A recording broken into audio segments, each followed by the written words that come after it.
Trânsito bom hoje, sem acidentes, mas ontem foram 4 acidentes envolvendo carretas e caminhões e 2 pessoas morreram. Quem tem as informações atualizadas, mais uma vez ao vivo no Bom Dia, é Eliana Gorriti. Eliana. Exato, Mário. Você mostrou aí um giro, por alguns pontos da cidade. Eu estou ao vivo na BR-101, em Carapina, na Serra, agora 7h17. Vou começar com essa imagem também. Olha só, trânsito já intenso aqui na BR-101. Muitos veículos saindo de Vitória para Serra. A gente está bem no limite, dos 2 municípios, Vitória e Serra. E muitos outros veículos, um movimento ainda maior da Serra para Vitória. A gente sempre mostra, inclusive, esse congestionamento, trânsito quase que parado. Uma coisa nos chamou a atenção nos nossos telejornais, só nessa última semana foram 9 acidentes envolvendo carretas e caminhões, 6 mortes. Na quarta-feira foram 4 acidentes e 2 mortes. Estou ao lado do senhor Mário Natalio, coronel, superintendente do Sindicato das Empresas de Transporte de Carga de Veículos aqui do Espírito Santo, o Transcares. Já vou passar a palavra para ele, senhor Mário, obrigada pela presença. Como o senhor vê tantos acidentes aí? Alguma explicação? Claro, é um longo debate, mas como que o senhor vê tantos acidentes, tantas mortes? Bom dia Mari, bom dia a todos. Veja bem, nós vemos com absoluta tristeza esse número de acidentes grandes, de uma forma muito anômala, nessa semana. Lamentável, porque envolve vidas humanas e perdas de bens. Isso não é tão usual no Espírito Santo. A gente consegue pontuar algumas causas? Olha, o problema que envolve o transporte rodoviário de cargas, ele tem um cenário extremamente difícil. Nós temos, de uma forma muito rápida, um trânsito seguro depende de 3 fatores básicos. Uma educação, o próprio motorista, atos de prevenção, de aptidão, de respeito à vida. Por outro lado, uma estrutura viária compatível, bem sinalizada, bons traçados geométricos, e nós não temos isso. E, por fim, uma fiscalização. Esses 3 fatores, juntos, eles melhoram, otimizam a segurança. Até porque esses motoristas que a gente mostra aqui de carretas e caminhões atravessam o país, São longos percursos que eles cumprem. Pois é, o Espírito Santo está a 1.000 quilômetros da região norte, a 1.000 quilômetros da região centro-oeste e a 1.000 quilômetros da região sul. Nós transportamos a economia, produtos por todos esses estados, passando pelo Espírito Santo. Embora nós não sejamos um grande produtor, por aqui, por nossas rodovias passam. Nós precisamos ter realmente preocupações com essa segurança do transporte, que é fundamental. Mário Bonella, pois não? E com a segurança também de todo mundo que passa pelas rodovias, a gente acabou de ouvir a opinião de senadores e deputados federais do Espírito Santo sobre essa proposta do governo federal de aumentar de 20 para 40 pontos o limite para o cidadão perder a carteira de habilitação. Qual é a posição do Sindicato das Empresas de Transporte de Cargas em relação a esse tema, aumento na pontuação da carteira e também a não implantar mais radares nas rodovias até que se faça uma aferição melhor da necessidade desses equipamentos? Como é que o sindicato que transporta cargas aí pelo Brasil inteiro se posiciona? Vale lembrar, Mário e telespectadores, que o Coronel Mário esteve à frente do Detran, ele foi diretor durante 11 anos, foram 3 gestões, ou seja, ele entende muito desse processo. Vamos começar falando dessa pontuação aí, dessa proposta do governo federal de aumentar a pontuação para suspender a carteira. Na verdade, por mais duro que seja, nós temos que deixar muito claro. Só a certeza do cumprimento da lei se houver a punição, a certeza da punição.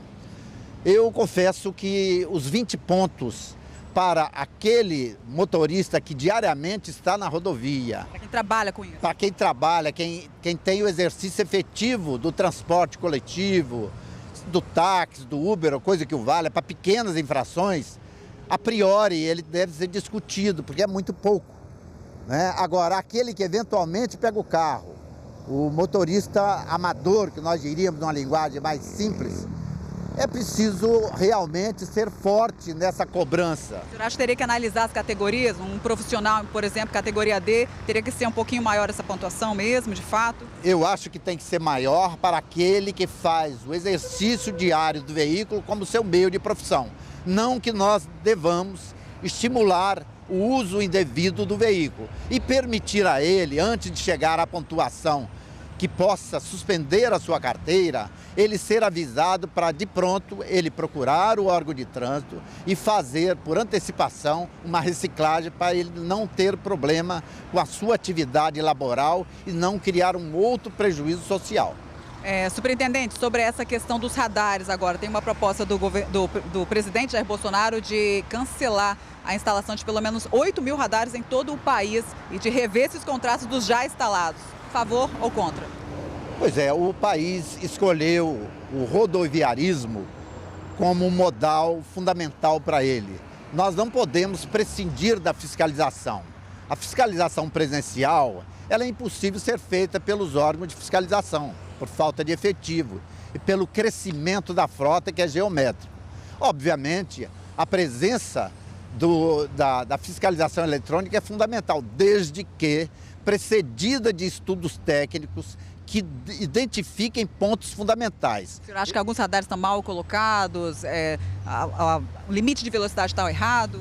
Pois é, nós questionamos alguns radares mal colocados, fruto de estudos mal conduzidos e, acima de tudo, uma falta de uniformização da velocidade que identifique e dê uma certa tranquilidade ao condutor do veículo. Você não pode pegar uma rodovia e colocar 30 quilômetros, um pouco à frente 40, 50 e o seu odômetro não marca 50, ele marca de 20, 40, 60. Mas o senhor é contra a retirada? Eu sou totalmente contra. O Sindicato das Empresas de Carga e Logística vê a segurança do ser humano, da vida, como fundamental. Nós somos contra, nós queremos uma fiscalização forte para que nós tenhamos a vida como o ente principal em todo esse cenário. Vamos lá para o estúdio, Mário Bonella tem mais uma pergunta, pois não, Mário? E é só para a gente entender melhor o primeiro argumento do senhor, pelo que eu compreendi aqui, o senhor disse o seguinte: olha, o motorista que está diariamente nas estradas, nas ruas, o motorista profissional deveria sim ter uma tolerância maior, de até 40 pontos e não 20, porque 20 na avaliação do senhor é pouco. Mas há quem argumente, use essa mesma justificativa para defender o contrário. Pelo fato de ele ser um motorista profissional, estar diariamente nas ruas, aí sim ele não deveria cometer as infrações. Na nossa conversa anterior eu até questionei eles sobre isso, né? Mas eles não deveriam então cometer essas infrações? Qual foi a sua resposta? Eu não entendi a pergunta. O seu primeiro argumento, né? Os motoristas profissionais que trafegam aí várias horas acabam cometendo mesmo mais infrações, que essa pontuação deveria aumentar para eles. Eu te questionei, mas esses motoristas profissionais não deveriam então não cometer essas infrações? É claro, nós não estamos aqui proclamando que o motorista profissional possa ter uma certa liberdade nesse tipo de infração. O que nós colocamos, Mário, é bom deixar bem claro isso, é que a presença efetiva e diária desse condutor pode o levar a pequenas infrações, estacionamento em local proibido e outros de menor gravidade, que somado a 20 pontos, imediatamente o tirem da atividade profissional. E nós chamamos a atenção para esse aspecto. Agora, a legislação tem que ser cumprida sob todos os ângulos. Claro que, principalmente para aquele que eventualmente pega um veículo e de forma absolutamente assodada e irresponsável, cria problemas para a vida humana, para a segurança no trânsito. Ok, senhor Mário Natália, superintendente do Transcargas, é o Sindicato das Empresas de Transporte e Cargas aqui no estado. Muitíssimo obrigado pela informação. A gente começou esse link ao vivo falando dos acidentes envolvendo carretas, caminhões, né? Nessa última semana foram 9 acidentes, 6 mortes. Em Viana, um homem morreu, o outro ficou ferido. O caminhão que eles estavam caiu da ponte do Rio Jucu. Vamos ver essa reportagem. As imagens foram feitas minutos depois do acidente. O motorista, ainda preso às ferragens, pede ajuda. Ei, peraí que eu vou tentar abrir a porta, O carona foi arremessado e caiu na beira do rio. Quem estava na hora tentava ajudar. É no mesmo vídeo, não?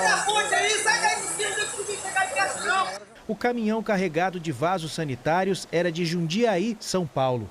E segundo Vanderlei, o veículo perdeu o freio e ficou descontrolado. Ele veio em alta velocidade, quase tombando em cima da minha equipe. E veio a tombar aqui na ponte, como você viu. Foi falta de freio mesmo que deu para perceber.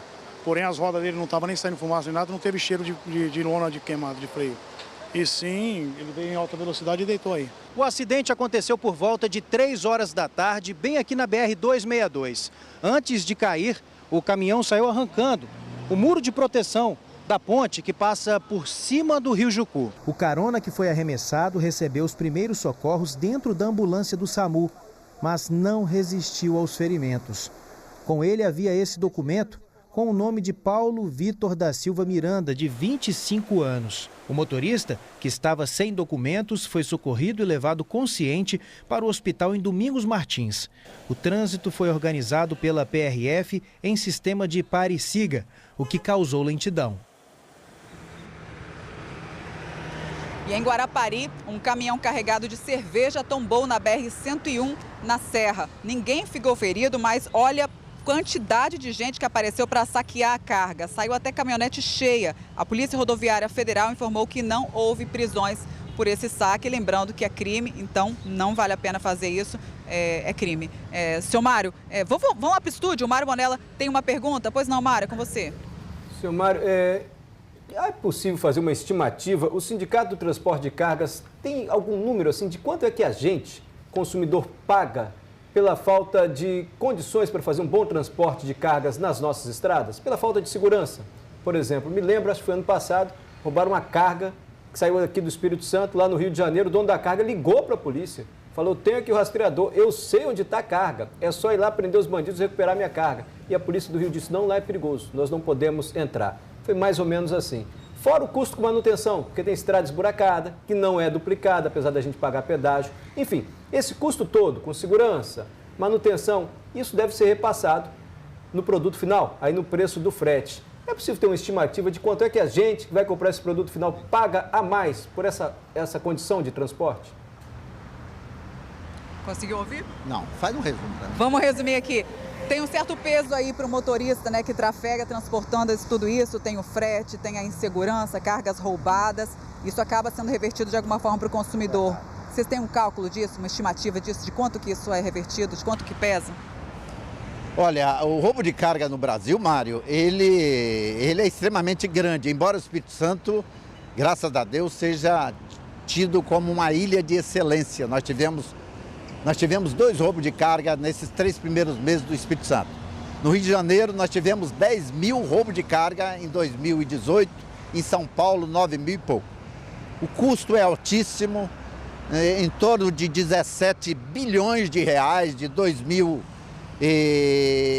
eu acho que 2006... Isso no Brasil? 2018, no Brasil. Por ano dá quase em torno de 1 bi.